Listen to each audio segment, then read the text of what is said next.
Enfin, on parle d'un club de rugby qui est endeuillé en tout cas. Bonjour Tristan Tardy. Bonjour. Soyez le bienvenu sur Sud Radio. Vous êtes Merci. le coprésident du RC Romans Péage. C'était il y a un an. Le jeune Thomas, 16 ans, était poignardé à la fin d'une fête de village. Il succombait à ses blessures. Votre club, dont Thomas était membre, a été en plus endeuillé il y a quelques semaines par la mort d'un autre jeune rugbyman, Nicolas, 22 ans, ciblé par un coup de feu à la sortie d'une boîte de nuit. C'est dire si votre club a payé un lourd tribut à la violence. Oui, c'est évident et qu'on a payé un lourd tribut. La probabilité que notre club soit impacté 2 fois par ce genre d'événement était tellement faible qu'on a du mal à encore aujourd'hui à réaliser ce qui nous arrive et ce qui est arrivé à nos jeunes surtout. Oui, j'imagine que vous avez eu du mal.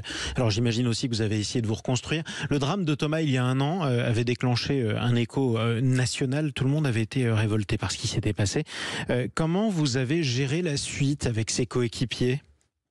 On a géré avec d'abord l'aide d'associations spécialisées dans l'aide aux victimes sur la région. Il y a une cellule qui a été ouverte au club d'abord et puis ensuite qui a été étendue au village de Crépol et aux victimes du bal. Donc il y a plusieurs de nos jeunes qui ont été suivis tout au long de l'année. Et nous, ça a surtout été une vigilance au quotidien de leur staff, notamment sur les comportements et puis sur les réactions de nos jeunes pour voir s'ils se reconstruisaient malgré tout ce qui leur est arrivé. Oui, j'imagine effectivement que c'est difficile. Alors vos jeunes, ils sont comme tout le monde, hein, ils grandissent dans la société, ils peuvent faire face à la violence aussi ou à l'insécurité. Comment vous gérez ça avec eux aussi ?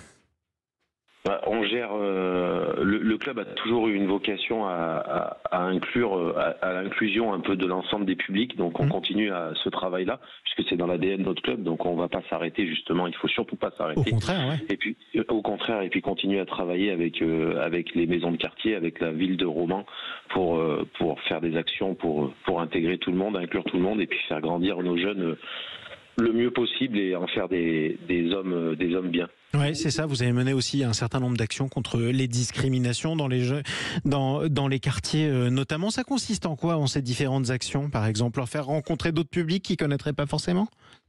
Oui, bien sûr, faire rencontrer d'autres publics, puis surtout amener un autre public dans notre stade, emmener des jeunes à pratiquer le rugby et le sport en général, de toute façon, parce que c'est pas propre au rugby, puisqu'on a fait une action contre les discriminations en partenariat avec une association romanaise Ébullition et le club de foot de Romans, où nos jeunes se sont rencontrés et ont échangé sur des ateliers le matin et sur des activités sportives l'après-midi.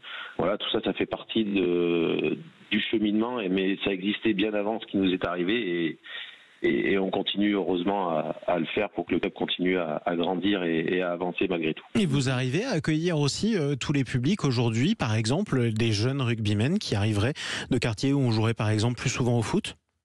Ouais, bien sûr, oui. Après, Romans reste une terre de rugby, même si on n'est pas dans le sud-ouest, même si on n'est pas dans une zone, on va dire, réputée pour ça. Voilà, on a quasiment plus de 250 jeunes aujourd'hui au club. Donc c'est important, sachant qu'on vit un peu à l'ombre, en partenariat, on travaille avec eux, mais du VRDR, qui est club de Pro D2. Donc voilà, des pratiquants des rugbyman, je pense qu'il y en a plus à Romans que des footballeurs ou d'autres sports aussi. Oui, donc vous en profitez aussi. Et puis le rugby, l'avantage, c'est que vous avez des valeurs encore plus collectives que d'autres sports comme le football, par exemple. Oui, on en parle beaucoup des valeurs du rugby, mais je pense que voilà, moi je baigne dans ce milieu-là depuis trop longtemps pour reconnaître exactement les valeurs des autres sports, mais j'ai côtoyé d'autres sports et des valeurs dans les sports collectifs, il y en a dans tous les sports. Je pense que au rugby c'est particulier, on va dire, mais le sport collectif fait grandir tous les enfants, peu importe quel sport. Allez, parlons de choses aussi joyeuses avec vous. Pour vous d'ailleurs, comme pour tous les adhérents et les licenciés de votre club, c'est pas tous les jours qu'on ait un lendemain de victoire contre les Blacks. Alors on commence à s'habituer, on l'a vécu en direct sur Sud Radio hier. 3e victoire consécutive contre la Nouvelle-Zélande pour le 15 de France. C'est aussi ça qui vous permet d'accueillir de nouveaux publics, non ? Oui, bien sûr, c'est ce rayonnement on a la chance en France d'avoir aujourd'hui, on va dire, une belle équipe de France et surtout un joueur vitrine. Qui est Antoine Dupont, donc ça valorise d'autres sports. Et puis quand on voit l'avant-match d'hier, la Marseillaise de Haka, voilà, je veux pas comparer avec d'autres sports, mais il y a des Marseillaises qui font plus vibrer que d'autres dans le Stade de France. Ouais, celle-là, elle était assez incroyable. Vous aviez une scénographie en plus. L'hymne néo-zélandais aussi, on n'en parle jamais parce qu'il est éclipsé par le haka.